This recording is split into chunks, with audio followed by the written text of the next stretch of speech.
ये कहानी है अनोखी नाम की प्यारी चिड़िया की, जो टुनकपुर नाम के जंगल में रहती थी। अत्यधिक गर्मी पड़ने और वृक्षों की कटाई के कारण उसके जंगल में सूखा पड़ गया। उसके सारे दोस्त पशु पक्षी दूसरे जंगलों में चले गए। ये बेचारी अकेली रह गई। सारे नदी नाले सब सूख गए, पेड़ों के पत्ते सब झड़ गए। उसका अपना जो पत्तों का घर था वो भी झड़ गया। अब वो चिड़िया सोच रही है कि अब मैं जंगल में कैसे रहूँगी, अकेली पड़ गई हूँ मैं तो। मेरे सारे दोस्त चले गए, मेरे पत्तों का घर भी झड़ गया, नदी नाले सूख गए, पेड़ों के फल भी सूख गए। अब तो मुझे अपनी मौसी के घर सुंदरवन वाले जंगल में ही जाना पड़ेगा।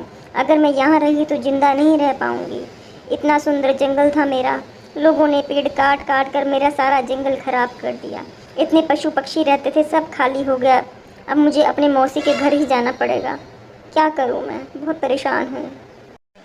और ऐसा सोचकर वो अनोखी चिड़िया अपनी मौसी के घर की तरफ, उनके जंगल की तरफ उड़ चलती है। उसने कभी सोचा भी नहीं था कि अपने जंगल को, अपने घर को यूँ इस प्रकार छोड़ना पड़ेगा। पर परिस्थितियाँ तो हमें कुछ भी करने को मजबूर कर देती हैं दोस्तों, क्या किया जाए।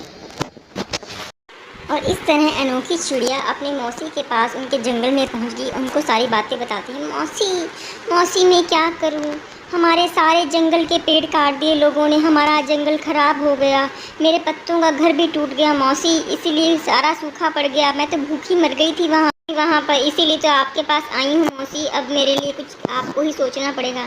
ठीक है बेटा, तुम कुछ दिन मेरे घर पे आराम करना, फिर हम कुछ और सोचेंगे। ठीक है मौसी।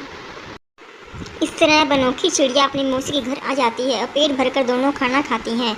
अब अनोखी चिड़िया कहती है, मौसी मेरे लिए कुछ काम बताओ। ठीक है बेटा, मेरे पास गांव में एक ज़मीन पड़ी है जंगल में ही, मैं उस पर कुछ नहीं उगाती। तुम्हारे दोनों भाई तो बाहर रहकर डॉक्टरी की पढ़ाई कर रहे हैं, तुम उस पर सब्जियां बोकर अपना कुछ पैसे कमा लेना और अपनी ज़िंदगी को अच्छे से जीना। ठीक है मौसी, खाना खाकर मुझे वो जंगल की ज़मीन दिखा लाओ।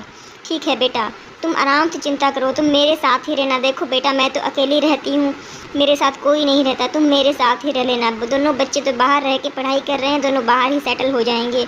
तुम मेरे साथ रह लेना, उस सब्जियों में, उस ज़मीन में सब्जियाँ उगाकर अपना गुजारा कर लेना और हम दोनों आराम। अनोखी चिड़िया अपनी पिंकी मौसी की बेकार पड़ी ज़मीन में बहुत अच्छी सब्जियां उगा देती है और पिंकी मौसी भी देखकर बहुत खुश होती है और कहती है, वाह बेटा, तुमने बहुत अच्छा काम किया है। अब इन सब्जियों को जंगल के बाज़ार में बेचकर हम दोनों बहुत अच्छे पैसे कमा लेंगे और दोनों बहुत अच्छे से जीवन व्यतीत करेंगे।